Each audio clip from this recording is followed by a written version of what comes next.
एक vampire movie हमें नस्लवाद और पहचान के बारे में कुछ गहरा सिखा सकते हैं?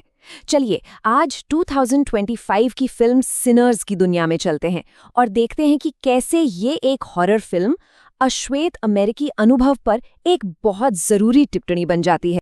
और फिल्म शुरू होते ही ये कोट हमें बता देता है कि ये सिर्फ एक डरावनी कहानी नहीं है, इसके पीछे कुछ और है, कुछ बहुत गहरा।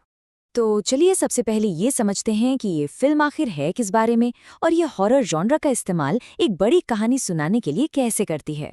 मतलब सिनर्स असल में एक वैम्पायर की कहानी का इस्तेमाल कर रही हैं ग्रेट माइग्रेशन, सिस्टेमिक रेसिज्म और कल्चरल आइडेंटिटी की लड़ाई जैसी बड़ी और गहरी बातों को कहने के लिए। डायरेक्टर रायन कुगलर ने हर एक फ्रेम को इतने मतलब से भरा है कि एक मॉन्स्टर मूवी एक जबरदस्त हिस्टोरिकल एनालिसिस बन जाती है। लेकिन इस कहानी का जो दिल है ना, वो सिर्फ वैम्पायर्स में नहीं बल्कि म्यूजिक में धड़कता है। फिल्म एक बहुत ही कमाल की आइडिया पर बनी है कि आखिर म्यूजिक है क्या। यूं समझ लीजिए कि इस फिल्म की दुनिया में म्यूजिक सिर्फ एंटरटेनमेंट नहीं है, ये एक तरह की स्पिरिचुअल टेक्नोलॉजी है। एक ऐसी ताकत जो पीढ़ियों से चली आ रही है, जो जिंदगी और मौत के बीच का पर्दा हटा सकती है। लेकिन यही ताकत बुराई को भी अपनी तरफ खींचती है। मतलब इससे आप अपने पूर्वजों को तो बुला ही सकते हैं, पर साथ में शिकारी भी चले आते हैं। और फिल्म इसे बहुत ही कमाल के तरीके से दिखाती है।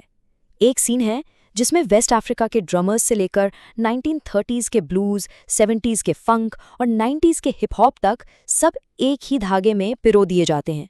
ऐसा लगता है जैसे ये सदियों से चली आ रही एक ही बातचीत है जो कभी रुकी ही नहीं। अब कहानी का जो पूरा कॉन्फ्लिक्ट है ना, उसे दो किरदारों के जरिए दिखाया गया है।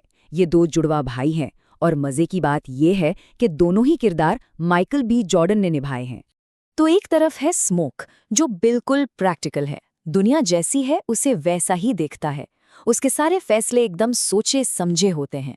दूसरी तरफ है स्टैक, जो एक ड्रीमर है, वो इस बात पर यकीन करता है कि दुनिया बेहतर हो सकती है। वो उम्मीद और भरोसे पर चलता है। असल में ये दो लोग नहीं हैं, बल्कि एक ही इंसान के दो हिस्से हैं जो ब्लैक कम्युनिटी के अंदर सर्वाइवल की दो अलग अलग फिलॉसफी को दिखाते हैं। और उनके तजुर्बे को ये एक लाइन बखूबी बयां करती है, शिकागो भी मिसिसिपी जैसा ही है, बस बागानों की जगह ऊंची इमारतें हैं। मतलब चाहे साउथ का खुला नस्लवाद हो या नॉर्थ का सिस्टमैटिक नस्लवाद, चुभन एक जैसी ही है। अब बात करते हैं विलन की। रैमिक एक आयरिश इमिग्रेंट वैम्पायर, और सच कहें तो हाल की फिल्मों के सबसे स्मार्ट विलन्स में से एक है। और इसकी वजह ये नहीं कि वो कितना ताकतवर है, बल्कि ये है कि वो किस चीज का प्रतीक है। तो रैमिक सिर्फ खून पीने वाला मॉन्स्टर नहीं है, वो एक एसिमिलेशन मॉन्स्टर है। मतलब वो उस सोच का प्रतीक है जो दूसरों की संस्कृति, उनकी कला, उनकी कहानियों को चुराती है, उनका मतलब छीन लेती है और फिर उसे अपनी ताकत बढ़ाने के लिए इस्तेमाल करती है।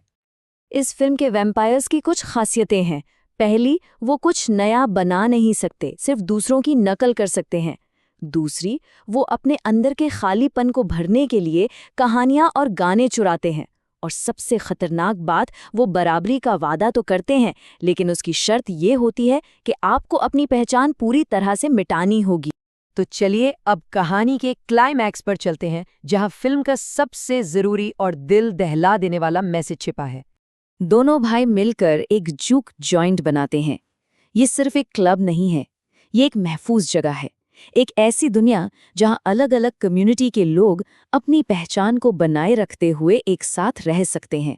लेकिन उस सपने को तोड़ने के लिए जो हथियार इस्तेमाल होता है, वो है इंसानों की नफरत। फिल्म ये बहुत साफ कर देती है कि असली खतरा वो अलौकिक वैम्पायर्स नहीं थे। असली और सिस्टेमिक हॉरर तो हमेशा से इंसानी रहा है। और यहीं पर फिल्म का सबसे बड़ा ट्विस्ट आता है। अलौकिक खतरा यानी वैम्पायर्स सूरज उगते ही हार जाते हैं, लेकिन जो असली इंसानी खतरा है यानी द क्लैन, वो ठीक सूरज उगने के बाद आता है। स्मोक, जो पूरी रात वैम्पायर से लड़कर जिंदा बच गया, सुबह होते ही इंसानी राक्षसों के हाथों मारा जाता है।